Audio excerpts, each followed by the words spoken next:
Joe Rogan, Tyson Fury. It's my favorite thing going right now.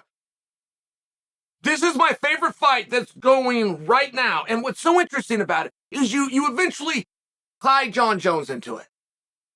You don't just start with Jones. It's not Jones and Fury. You have Rogan and Fury, and eventually we get down to Jon Jones. And I gotta tell you, that's very interesting to me.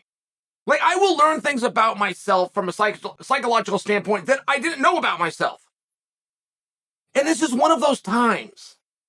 Tyson Fury came out this morning, and he was saying that this whole thing between himself and Jon Jones is all predicated because of comments that Joe Rogan made. That Joe Rogan said, if you threw a bunch of guys into a room together and only one of them could walk out, Jon Jones would be the one to walk out, even if Fury was one of the ones put into the room. Okay. And that's got him pissed off. It's got Fury all kinds of upset. And Fury's making it really clear from Jump Street, and I've got to give this to him. He is very consistent saying, I'm not going to do MMA with Jon Jones. I will box anybody, and that includes Jon Jones. I've got to give that to Fury. Right? Because it's different. This is nothing more than a game of words anyway, right? We're not playing checkers or chess. We're just doing a game of words. These two aren't ever going to get in. They're not ever going to fight. But it's important that you're consistent. It's important if you are trying to win over public support and a mandate of the masses, which, believe me, is as important as anything you're ever going to do in this sport. You can't trip over your own words. Tyson Fury has been clear to say boxing. Now, what's interesting about that is Dana White has been clear to say, yes, I will make the fight. Now, if you look real close into the details, Dana's talking MMA. Dana's never come off of that. All right, let's go over to Jon Jones. What does Jon Jones have to say? Jon Jones has to say, I want the match with Fury. The end. And if you want to look real close, you'll see that somebody's brought up grappling, and somebody's brought up MMA, and somebody's brought up mixed rules fights, and somebody's brought up straight up Western boxing. At all these different junctures, Jon Jones has still been consistent to say the same thing, which is, yes, I'll do it. All right, so everybody's doing this right. But now Fury's kicked it back to Joe Rogan. He hasn't kicked it back to Jon Jones or Dana White. For me, that's interesting. I want to see how that plays out. I think that Joe Rogan, who is a very sincere enthusiast, I think in front of everything else, Joe Rogan does not want to be an antagonist to Tyson Fury. I think that Joe really respects Tyson Fury. I think that Joe was attempting to serve Jon Jones.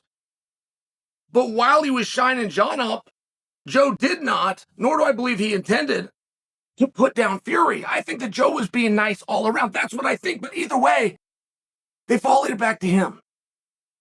And this is so wildly helpful if you know what to do with it. Let me give you guys an example. This was the miss. The miss of 2022 was Dave Portnoy, the president of Barstool Sports, got into it with Justin Gaethje. And they let that die down. Now, Portnoy was never saying, I'm going to get in there. It's going to be you and me. I'm getting a license. I'm stepping in the octagon. He said, I've got a surrogate, and his name is Paddy Pimblett. And my surrogate, Paddy Pimblett, will get in there with Justin Gaethje. That is an interesting fight. That is a really interesting fight. And I know I just lost a lot of you. A lot of you are yawning and saying, shit, you don't know what you're talking about, and you think that Justin Gaethje is going to stomp him. Maybe. You might be right. But you could not get better help going into a contest like that than the president of Barstool being involved, who, by the way, was sitting cage-side the last time that Paddy fought, which is what predicated the whole call-out and the beef between Paddy and Justin Gaethje in the first place. And I don't agree with you that it was too lopsided. Paddy the Baddy had never lost in the UFC. He's got a beautiful record to start with, but he's never lost in the UFC. I mean, what is he overall, guys? He's like 24 wins and 3 losses. It's something very meaningful, but within the UFC at that point in time, he was 4-0 or 5-0. But that wasn't the most relevant part. The most relevant part, aside from Portnoy sitting cage side and putting him over, the most relevant part is Paddy the Baddy has been a co-main event. So if you've been in a co-main event and you win, which means you escalate, which is, do you know what promotion means? I mean, sometimes I feel like we got to back up to that. Do you know what promotion means? Then he's got to go to main event, which is where Justin Gaethje sits. It's not a matter of Paddy the Baddy is ranked number 15 and Justin Gaethje is ranked number 5 and it's a step of 10. It's not a matter of that. It's a matter of placement. Justin Gaethje sits in a main event spot. Paddy the Baddy sits at a minimum in a co-main event spot. They could have made the fight.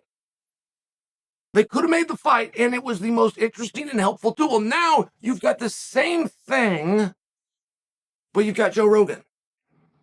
And I don't know that Joe's going to want to play. I don't know that Joe's going to want to go back and forth. Joe is very sincere in his approach to lift all ships. Fury's been a guest. Jon Jones has been a guest. Joe Rogan has been a fan of each. I mean, I'm just sharing for you. Jon Jones doesn't know how to get this fight. As bad as he wants it, he doesn't know how to do it. And Fury doesn't want the fight. He just doesn't want his name pulled in that direction without at least puffing up a little bit to save face. It's very important. So you got to know where everybody's at. You have to understand the players and you have to understand their motivations if you want to manipulate this. This is the big key that Jon Jones isn't understanding. Jon wants his fight. He's thanking God in heaven above on his knees every single night he wants his fight, but he doesn't know how to do it.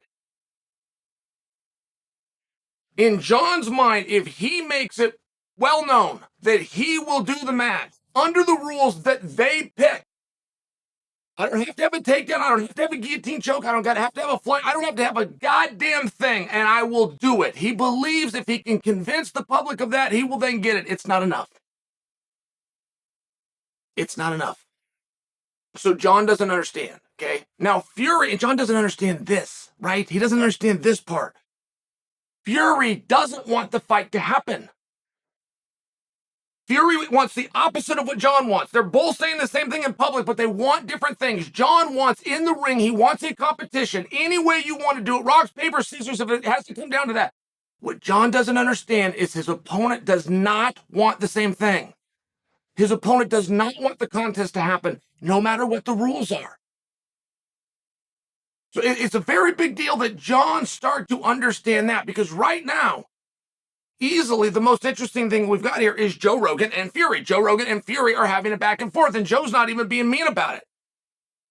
Joe's coming in with his sword down and just saying, if it's mixed rules and you're allowed to do anything, Jon Jones, the baddest dude in the world, you got your thing, you got it over here, and it's really hard, it's really well respected, it's got a great history on it. But it's not an all-around fight. It's a pugilistic competition, right? They all still want to. They all want to be right. They all want to make their case and make their point. Jon Jones is willing to do it under any rules. He thinks if he can tell enough people that will get the fight. He's not understanding.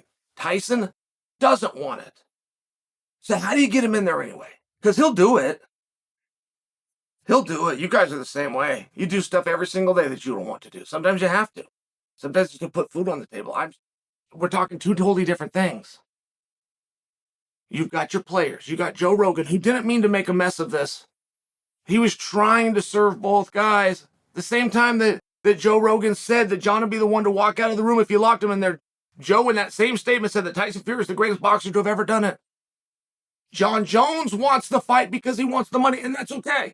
He believes the way to get it is to tell enough people that he will do it, that he's sincere, that he'll actually show up no matter what the rules are. Part that Jon's missing is Tyson Fury is going to do the same thing, but he doesn't want it. So how do you get him? How do you manipulate that? How, if you're Jon Jones, do you make yourself part of a fight that currently is Tyson Fury versus Joe Rogan?